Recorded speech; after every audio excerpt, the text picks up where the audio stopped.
Hi guys, and welcome to this video. I have a special one here for you today on this YouTube channel. So if you're watching here on this video on YouTube or listening on the podcast, I welcome you as well. In today's episode, we are going to be talking about emotional intelligence and really the role that it plays with men in dating, relationship, and in general with people.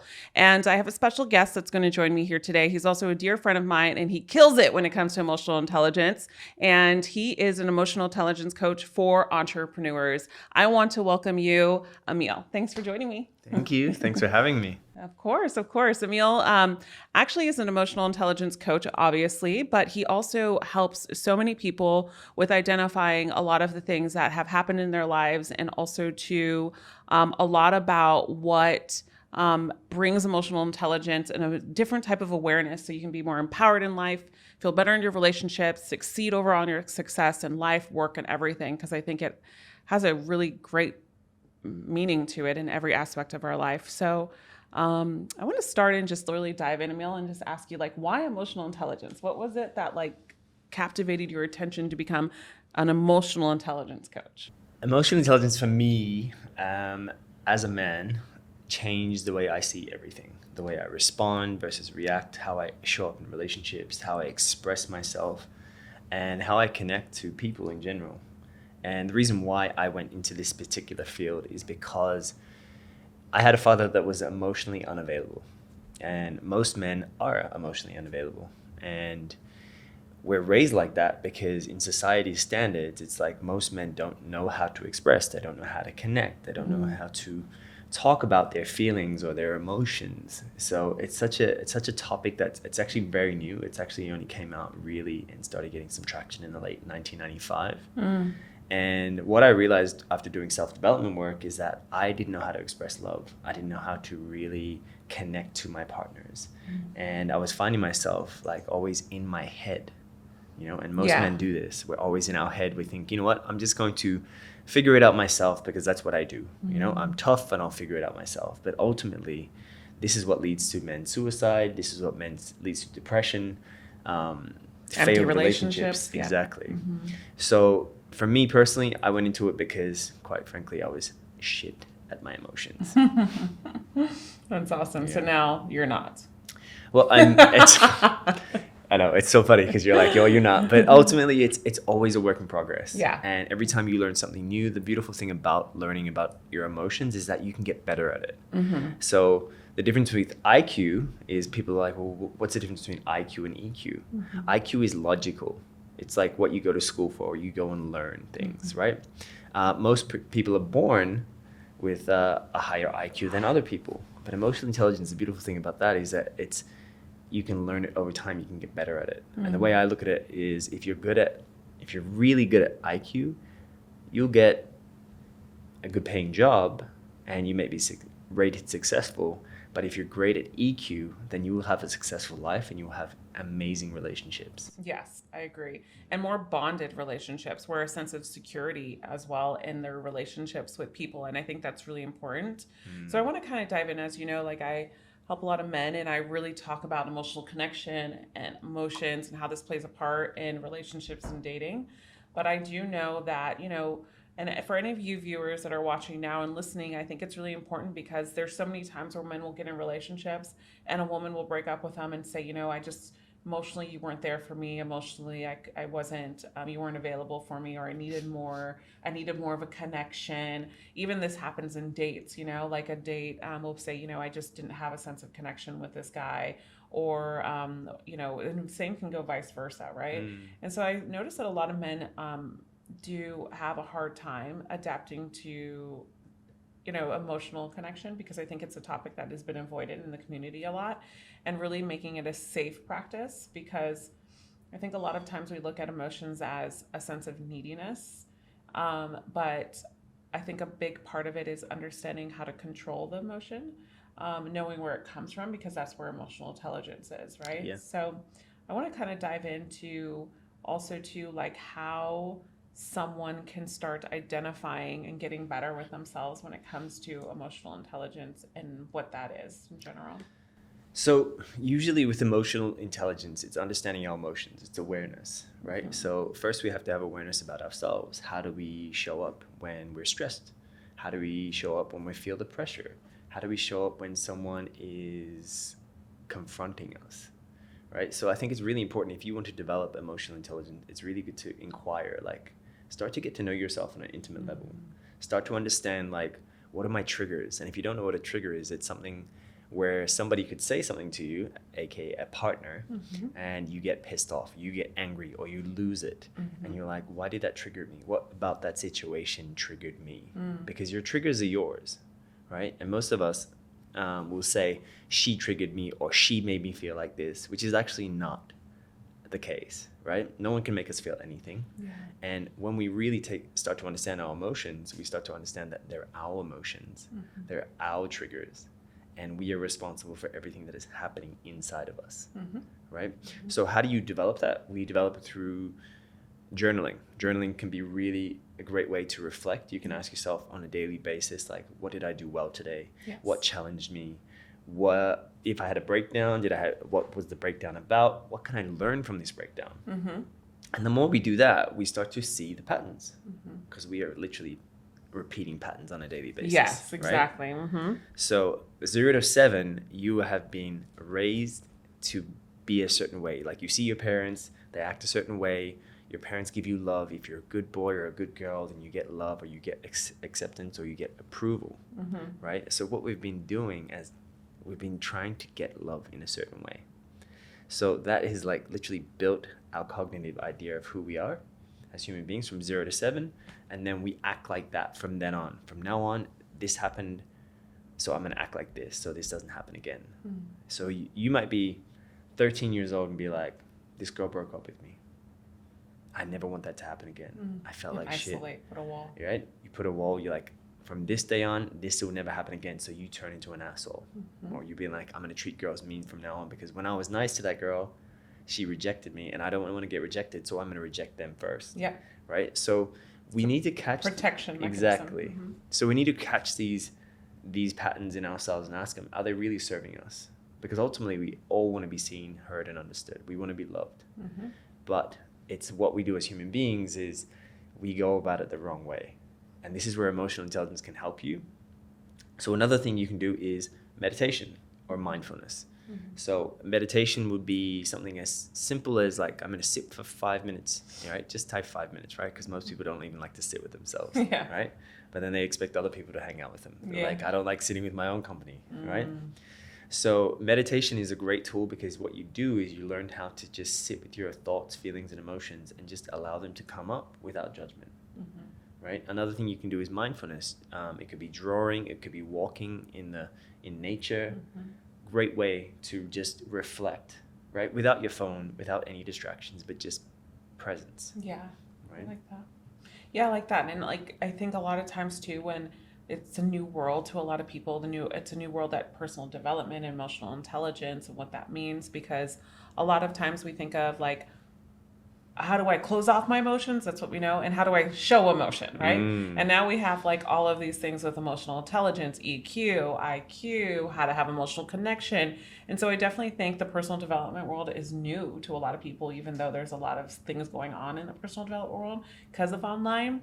But I also think of this as a man that's watching this and is like, where do I start in regards to the feedback of, you know, what you're saying, the breath work, the meditation, and all this. And I always say, like, and we've talked about this before, is your habits, like understanding what are you doing in your life. Like, first you want to identify what are you doing in your life right now that doesn't feel good, right? Connect with your body. Like you said, connect with your body. Does it feel something in you, your intuition, the gut, which you explained as well, the brain gut, I think you said, right? The brain gut will also tell you like this feeling. You might feel shame. You might feel guilty. You might feel something in your belly, in your pit, your stomach. That means that it doesn't feel good.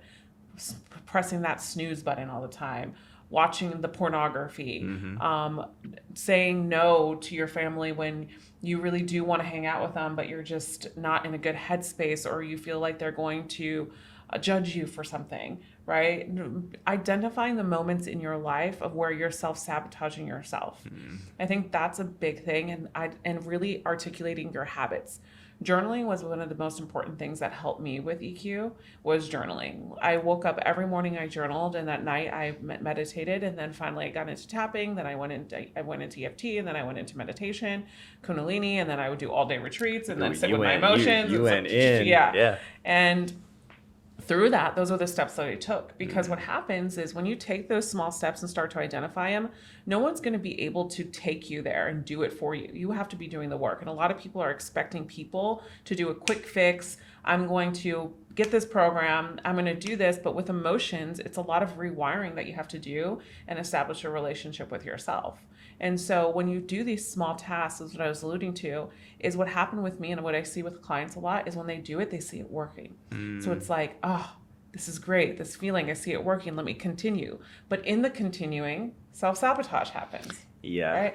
Oh, I feel great. I don't have to do this anymore. Yeah. Right?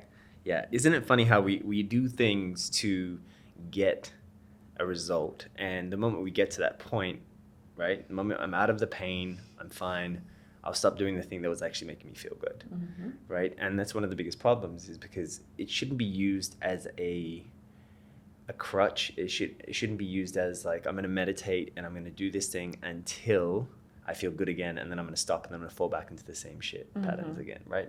We should be doing it to maintain. Yes. We should be doing it to be consistent, because when we're consistent and when we are on the mission all the time, and we're continually creating that habit, it becomes part of us. And when it becomes part of us, we start to trust ourselves, and that trust then turns into confidence. Yeah. Right? And the more you are aware of your habits and where you're sabotaging yourself, the more you're going to be able to execute what you want to do, the relationships that you want to have, the people that you want to be around, and you stop making excuses. Now, the thing about habits that most people don't talk about is that if you make the habit as small as possible and as easy as possible, and just do it for like 7 days. I'm going to do 5 push-ups just once a day for 7 days, right? That's a really easy goal, right? Once we do that, we're telling our minds that we're going to follow through with something. When we do that on a consistent basis, what we're doing is we're starting to trust ourselves. What most people don't know is that everybody wants confidence, but they don't want to follow through with the little things to get there, right? So in order to get confident in anything, we need to trust ourselves and understand what's happening in our body when we're doing these kinds of things. Because, mental health, for example, it was World Mental Health Day the other day. So many people are suffering from mental health because we're ignoring our emotions. We're ignoring what's actually our body is talking about. Yes. We're ignoring ourselves. We're ignoring the people around us. We're suppressing. We're pushing down. No, I don't want to feel that. Push it down. I don't want to feel anger. Push it down. This is me, by the way. Anger was a no-go. I would avoid anger at all costs because my father was aggressive. And because he was aggressive, I decided as a child, I don't want to feel anger or act like that because my mom and sister would always be like, look at dad, he's being an asshole. So in my head, I was like, don't be an asshole. That's bad. Don't express anger. So I go around being the nice guy and I'm all cool. And Emil's so cool, calm and collected. But deep down, I've got this resentment. I'm pissed because I'm not expressing my needs. But then I don't know how to express my needs because I was never taught how to express my needs. Right? So I think it's really important that we do develop habits in our structure and we make it a commitment, right? Yep, a commitment, like a AM, PM routine, Yes. like a routine, a schedule, one thing a day. Yeah, And absolutely. not make the excuses. Yeah. Yeah. So then how does one identify basically how to express their needs, right? And I think that comes with the emotional intelligence, where it's the self-awareness, what we were saying, the self-awareness, the self-regulation, relationship awareness, I think is really important. That's where your needs are, relationship management with yourself, and then really like society, like social awareness as well in all areas. But I know that there's probably other things too, in general, of understanding how to specifically voice our needs. Because when I look back in my life and when I needed to voice my need, like for me, I would do everything to not experience loneliness. That was my thing. So what was your need? My need was to be loved. Yeah. Because my father was in and out of my life, right? That father relationship with a daughter is really important.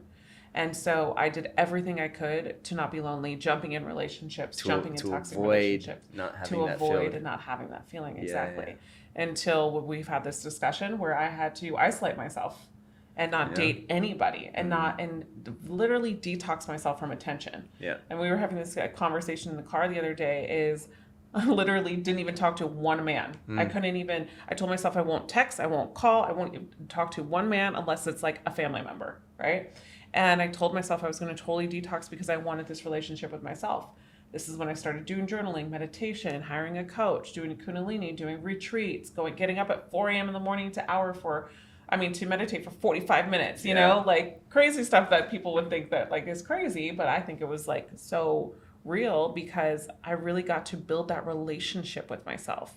And that's where I was able to understand my needs so then I can express them. Yeah. Many times we want the shortcut of what we're asking. What you were saying is like, I'm going to express my needs. Okay, so how? Okay, this is what I want. So I'm going to tell this person because since I want it, I'm going to tell them so they can fill that need within me. But yet we can't separate. Is this really a need? Or is this a trigger of your abandonment that's coming out? Or is this a wound of your abandonment coming out? Or is this something that's coming from ego, right? And separating those things. And this is all what you learn. And it's unfortunate that it's just now like we're talking about it here because when I was growing up and when you were growing up, how many times did you find anybody talking about this? No, we didn't. Yeah. We didn't. And even as you say that, right, you think about like your need was like, I want to be loved. Because I didn't have a father that did love me, right? In the way that I needed. So what do? You go out on so many dates. I'm just gonna meet the guy. I gotta get more attention. And this is what we do as human beings. We project out there to be like, I'm feeling this inside. I need to get something external to fix it. And this is the biggest issue, is that we find external things to soothe our internal wounds. And then we do that over and over again until you realize it's not working because you're coming from the wrong place. You're creating from the wrong place. Now, you're either creating from scarcity, fear, judgment, insecurity, or you're creating from a space of love, acceptance, power, and expansion. Compassion. Yeah, and you're either creating from two places. So you need to check in. Where am I creating this need from? What am I trying to feel here? Right? Because most people will do the same thing that you did and just go on many dates, continue it, right? Until they realize that they're like, this isn't working. Or something bad and drastic happens in relationships. And then it hit you where you were like, you know what? Actually, I need to be by myself. Yeah. And it really is about establishing that relationship with yourself, you know, to understand your needs. You have to understand, what is it that I'm seeking within me? What am I constantly seeking from other people? And how can I give that to me? Yeah. And when I ask that question and I say, what am I seeking from other people? What would I love for my partners to show up as for me? Why do I need that? Why is that important? Why is it of value? And when you ask those kind of questions, then you start to get answers and go, okay, well, I'm noticing that I would love a partner to be supportive. Where are you not being supportive towards yourself? Towards yourself. Yes. How can I support myself more? How can I be on my own team more? Yeah. Right? And once we start to do that for ourselves and we start to cultivate that healthy relationship with ourselves, then we can, communicate that to our partner. Not as their responsibility, but my responsibility to communicate that. Yeah. And I think identifying your needs is a powerful practice of understanding, like, what is it that you want from a partner? What is it that you are looking for? And what is a need that you're trying to fill within your partnerships possibly? And writing all of those down and making a list of that. I've done that before. Making a list and then asking yourself after the list, how am I implementing this particular need to myself in my life right now? Because we as humans are the first people to treat ourselves so bad, more than we would treat anybody else out there, right? We're the first ones to give most of the time and be nice and be willing to help. And especially when we can, this is something I've known about myself with my own emotions. And this is something that I've also started to notice in clients. And it's interesting when you're a coach, you start to see behaviors within yourself that you're noticing that are just patterns of a lot of other people doing the same thing because of some similar situations. So for example, I grew up in a lifestyle where, my mom made a great foundation for me, like a home and made sure I went to a really nice public A-grade school. She worked her butt off to make sure I was a single mom. But then there was times that she would get fired or laid off because of something happening, and we would not have money, right? So she would have to pick up side jobs at like Macy's, Universal Studios, like doing things and just hustling to make the bills. And we would be past, I remember sometimes not even knowing if the electric bill would be paid, right? Yeah. So I remember going through that and seeing her in hard times. And I think when you go through a part of your life as a child too, and you see someone going through tough times, and then when you become in your adulthood, you see someone going through your tough times, that part of you is like, I know what it means to be there. Let me help you. So we sometimes get in those relationships like that, and we diminish our needs because the part of us have so much faith, because I know what it feels like to be there, and I don't want anybody to be there because I know how to get out of it, or I see it, and I want to be able to give this person some It's almost some comfort. of me, It's almost comfort, right? Exactly. But this is the thing also. The trap is and I do this too, and I've grown out of it because I started to set boundaries, but I would be the fixer. I'll be like, I see this person, they're struggling, and in my head I'm like, I've dealt with this before. I could support them, right? Yeah. And at the same time, you end up enabling that person, right? You enable their growth. Yeah. Because you're constantly taking away that pain at the same time, and then they become codependent. And then that also becomes dangerous because you want to support your partner or help, but at the same time it's like every time we do that, what are they learning at the same time? Yeah. And we want relationships that are both healthy, like you're healthy, I'm healthy, then we come together and we're healthy, as you would say, right? Not, okay, you're going to take care of this for me, and I'm going to take care of this for you, and this is how we're a team. It's great, but ultimately, what happens if I'm not showing up in certain ways, right? All of a sudden, I start blaming you and get annoyed or resentful because, hey, you're not doing the thing that I need, and now I feel off balance, right? And it's like, how do I communicate that in a healthy way, right? Exactly. And so many of us, we do get caught in that trap of fixing, and I've seen it so many times with my clients where they will literally go, you know what, I've got the partner and he's great and he just needs some help around this and support around this, and I'm just gonna, there's a people pleaser, or they're very nurturing, and they get into relationships and it ends up dragging them in, and they're like, how did I even get here? Right?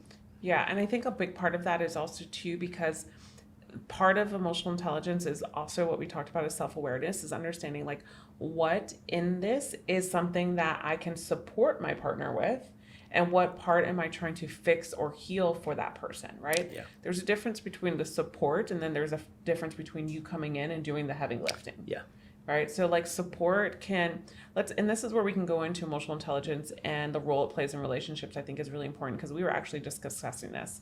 Support looks like something like in a relationship, and I gave my group coaching a really big example of this within my own life last week, but where you notice, as like, let's say I'm going through something in my life, in my head, let's say, and my abandonment wound, or my abandonment trigger, whatever you want to call it, is coming back, because I'm a true believer, they always live in you, but now they're more quieter. You know how to gauge them. You know where they come from. You communicate. You build a relationship with them, and a healthy relationship with them, because they're also a part of you that keep you aware, that keep you sharp, that keep you. Yep. Because imagine if I didn't go through the stuff that I went through or you went through, you wouldn't be able to show up in life. So why would I want to get rid of that part about me? I just want it to be a healthier part of me, right? Yeah. So I'm thinking, oof, I know this is coming from my abandonment wound. I know, I hear you.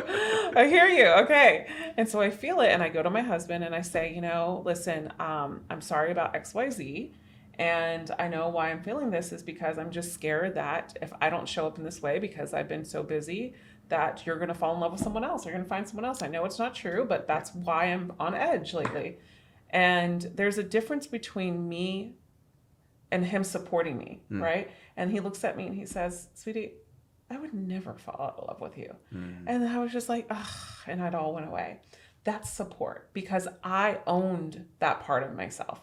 That's a big part of self-awareness and emotional intelligence, is that partner understanding where it's coming from and being able to solve it with themselves or with somebody else, or talking about it obviously with their partner, and being able to bring it to the table and say, this is a part of me that's happening, and here's why. Yeah. But do you see, you have the emotional intelligence to communicate, this is what I'm feeling. Yes. Right? Not blaming him for Not doing this. Pointing and saying, why are you doing this? Why are you doing that? It's actually never ever about the issue. It's like 5 layers deep. Yeah. And your ability to communicate that is coming from a place of, actually, you know what? I'm actually feeling a little bit insecure. I'm in my feelings. Give me some love. Yeah. But not in a way where it's like, tell me what you like about me, or tell me, give me praise. Me? Yeah. It's coming from a healthier communication, right? In a way that's saying, you know what? I've been in my shit lately. I'm noticing this coming up for me. This is what's happening. And you're going, here, my heart is open and I'm vulnerable. And then he sees someone that's vulnerable, not blaming. And then he responds to, oh, she just needs support. Versus, hey, I don't like the way you did this. I need you to tell me that how attractive I am. Or if you love me. You haven't been saying you love me. Or haven't heard it enough lately. And then all of a sudden he's like, what are you coming at me for? And then he reacts back to you. So the mirror goes back and forth. Because he thinks he's been showing up great. Because he's like, well, you haven't, I don't know what's going on right now. And then this is how we get into arguments, and we're like, how did we even get into this argument? Yeah. And it really does come down to both of our self-awareness. Like, where am I coming from right now? Yeah, I love that. And that's a really big thing, because that happens so much. And I think relationship management is finding a partner that you can also be able to have these conversations with, have better communication with. And a lot of times we can think like there's nobody out there that's going to communicate with us like that. I've heard that so much before. No women want to communicate. No men want to communicate, blah, blah, blah, blah, blah. And honestly, like, we will attract people that will not communicate when we think like this, because if you're thinking like this, then when someone says that, it just shows me how much they probably aren't openly communicating with themselves and other people. Because for me, the only people that I bring into my life are people that are very open and can communicate to the level of awareness that I have. But it's also, that's a belief too. So if I believe that all men are cheaters, or no men can communicate, then what I'm going to do, if that's my belief, I'm going to look for all men that cannot communicate. I'm going to be like, look to prove that belief right. Yeah. So what we focus on grows. So whatever I'm going to do, I'm going to be like, yep, see, another man that can't communicate. I was right. Yeah. And we do that to protect, ultimately, right? To protect ourselves from getting hurt. So what we do is we do that so we can push away. So the moment I can see it, catch it, yes, they didn't hurt me. Yeah. They didn't get too close to me. Yep, I see that a lot. And then how about, like, here's the thing too. I want to kind of bring it into the dating. Yeah. This is what I've noticed in general, just men, because I work with men. And those are all of you guys are 95% of my viewers are men. So I don't really go into emotional intelligence with women. But what I've noticed a lot of times when I work with clients or when we're talking is, like, let's say that I have a text manual, right? I have a text manual and it's a program, and a guy will buy the text manual and and in that text manual, I specifically will say, like, don't use these texts or don't talk to a woman like this until you establish some connection with her. She's been flirting with you. She probably kissed her or something has happened, right? Yeah. For some reason, it doesn't click, or maybe they just don't read it. For example, let's say they don't read it. And they take this really hot and heavy text and they'll send it to the girl, and the girl's like, oh my God, this guy's creepy. And then she ghosts. Give me an example so we can give them. Okay. Yeah. So for example, let's say that you're online and you're Googling something, not even the program. So you're Googling something and it says what do I text a girl to get her to like me? Yeah. Let's say that. Okay. And Google is just a search engine. Anybody can post on there, right? And let's say one of the first texts is like, I can't wait to see you on our date tonight. Look sexy. Something like this, right? Okay, yeah. And let's say you never even went on the date with a girl yet. Yeah. And you're telling me to look sexy, and I haven't even really flirted with you yet. We've only talked twice. Date's off. Yeah. Right?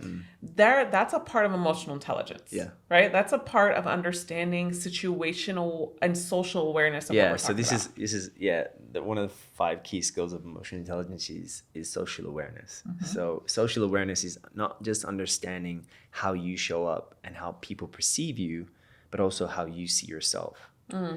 And if you haven't built that rapport yet, or connection with that person, or there's no even inside jokes, and they don't know you, they're going to be like, who's this guy telling me what I should be or act like, you know? So there needs to be a connection first, rapport. Right?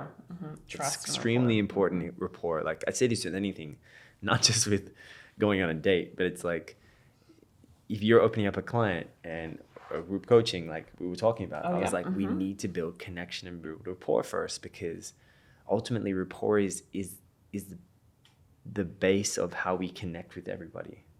If I haven't built rapport with you, and you know we're establishing relationships in the first 5 seconds of you meeting someone, you're establishing, do I like this person? Are they cool? Are they calm? Like if you rock up to a date and the first thing, and just imagine you're late, all right? And I first time I met you and I go, and you're like 5 minutes late, and then I start being, you're gonna be like, really? Like, oh, that's happened before. I've heard men do that too. And they call out a girl for being late on the first time, and she's like, okay, well, sorry, but I made it anyways, and you didn't even ask to hear like what happened to me, or when they even said what happened to them, they totally avoid it, and they just feels like they don't care. Right? And there's no way that person's gonna come back. Right? So we need to build rapport, connection. We need to be able to go, okay, how can I be with this person? How can I meet this person? Are they easy? Are they fun? And also, why did it trigger you that a woman was 5, 10, 15, 20, 30 minutes late? Right? I mean, there could be so many different. Exactly. Corey. Yeah. Because of women, you think women all do this, or maybe because here's the thing is like, this is where it gets to, it's so much deeper, is we start to blame people for our reactions, because I instantly think a man that does that sometimes will isolate himself, or is operating from ego, or isolates himself so much in the dating world that he has that one date and then that happens and he gets irritated because that was his one chance, he looks at it as, right? Yeah. Or a man that operates from ego and has this wall and is like, women need to respect me, or people need to respect me. Yeah, or she's disrespecting me. Or she's disrespecting me, exactly. Yeah. And it's like, that's where it's like you have to take responsibility, because how do you know that someone is trying to disrespect you just because they're late? No, disrespect is an action. It's a verb besides just being late. It goes along with understanding someone. Someone doesn't just disrespect you instantly. It takes time to understand if someone is disrespecting you through a conversation, through how they continue to show up, right? Because I can easily say, Emil, you're so crazy, but I don't think I'm disrespecting you unless it's an intent behind him, like, I'm meaning evil intent and saying you're so crazy, ew, you know, like it's different, right? So it's like, I remember too, with me, personal experience, I was always late, before I met my husband, always late. And it was like, whatever, 15 minutes late to a date, 30 minutes late to a date, whatever. Like I took my time to get ready and time flew. I just didn't mean to, but it would always flow. And I remember after like my 5th date of being late with my now husband, he looked at me and he says, you know, where I'm from France, and you know, where I'm from, it's really disrespectful when people turn up late. Just want you to know that. And he gave it to me. And he let you sit with it. And he let me sit with it. He's like, and I was like, I'm so sorry. He picked his moment. I go, I'm so sorry. I'm always late. I'm so sorry. I feel incredibly bad. And he's like, yeah, I mean, and I was like, does it bother you? And he's like, you know, kind of, you know, where I'm from, it's really interesting because where I'm from, like, it's actually a disrespectful thing to show up late. Like we're really on time. Like it's important. And for me, it's important that I'm always on time. It's just the way I am with life. And that's something that I really like and enjoy. And I'm like, because I liked him, I was like, I need to be on time next time. Every date after that, I was on time. And now I'm always on time in my life because he was able to provide that structure too for me. So you see what I mean? Like, imagine if he was like, you're disrespecting. I would have never called that man back. No. I wouldn't be here today. Exactly. And the thing is, he didn't come at you. Yeah. That's a sign of emotional intelligence. It's not letting your emotions overtake your body. It's learning how to regulate. Yes. So in that moment, he was like, cool, this is annoying or this is triggering me, but you know what, let me communicate that. But let me do it in a way that's not forcing it onto you. Yes. That's a big difference. And having awareness to understand my actions in any other part of us dating besides how I just show up late. Meaning, am I initiating, right? Am I asking him questions for the future? Are we pretty aligned in life, right? That also is an addition to the pot, right, of emotional awareness. Is like, because men that are listening, I think, can be like, well, what if she's always late? But maybe he's a guy that's always initiating. She never calls him back. She's always last minute. she's really not aligned in values, blah, blah, blah. Now it's still your fault of why you keep on pursuing this type of woman. You see what I mean? You definitely, It's as not a about man, making it work. yes, Yeah. you definitely as a man need to understand, like, what are your red flags? You know, and you need to check in to be like, does this fly with me? Do I like, if my partner drinks and I don't drink, what am I okay with? You know, and you have to ask those kind of questions. Does my partner do drugs? Does she like to party? Right? And it just depends on what you're okay with, and does it flow with the way you like to flow? Yeah. Right? Because if you're bending over backwards or constantly like, you might be extremely attracted to her, but you're letting things slide because of that, or you have great chemistry, but you're still disrespecting your own values, you're eventually setting yourself up to lose. Right? And it really does come down to our values. What do I value? What do I value about this person? What do I value in myself? And am I in alignment with my values? Because that's a big part of emotional intelligence. And when a man doesn't understand his values, he doesn't understand his worth, he doesn't know how to set boundaries, he lets women walk all over him. And that was a big part of mine. I was the people pleaser. I always wanted to just overgive or just be super nice, and because I craved love and I craved the acceptance. Because I craved that from my father. Right? And what did I do? I went into relationships just being the nice guy. And it's funny, there's this saying that you've all heard is nice guys finish last. And I think it's actually bullshit. I think nice guys finish last when they don't set boundaries and they don't know their worth. I always say there's a difference between the nice guy and the good guy. Yeah. Because the nice guy, you can be nice and still have boundaries. And that's totally different. The nice guy will only finish last when he doesn't have boundaries. I agree with that completely. And boundaries, and with boundaries, you have a sense of worthiness. So I agree. Oh, that's awesome. Emil, thank you so much for being here with me. This is a great podcast episode, a great video, guys. If you want to know more about emotional intelligence, I would really encourage you to check out his YouTube channel. I'll link that below. And also, if you want to get better with emotional intelligence, Emil and I actually work together in retreats, and we do retreats where he specializes in a lot of emotional intelligence work with the men one-on-one in our retreats. These are really next level retreats and amazing breath work, a lot of stuff that happens, and build a brotherhood community. So I'll definitely link that below as well. And I'm really happy that you were here in person for us to do this video. I know. So episode. Well, thank you for having me, and it was always a pleasure. Yeah. So. Guys, we'll put the links below. I'm going to have Emil's YouTube channel down below. And also, too, if you want to be on the wait list for the retreats, what the retreats are all about there are 3 days to 4 day retreats, depending on what we do sign up for. And in these retreats, what we go over is dating and relationships. And I bring in my partner coaches, which are experts in their field, and so many things. And Emil joins me in these retreats where he sits with the men on emotional intelligence, adapting more emotional connection within yourself and worthiness and everything that we've been really just talking about in this episode. Also, too, we do a lot of mindset work where we try to take you to the next level. And we do take a lot of men to the next level and are really successful about this. You'll see the experience below in the link. There's a small video if you want to become part of this retreat and be able to fly out and spend 3 to 4 days with me and my team and really have this in-person live transformational event.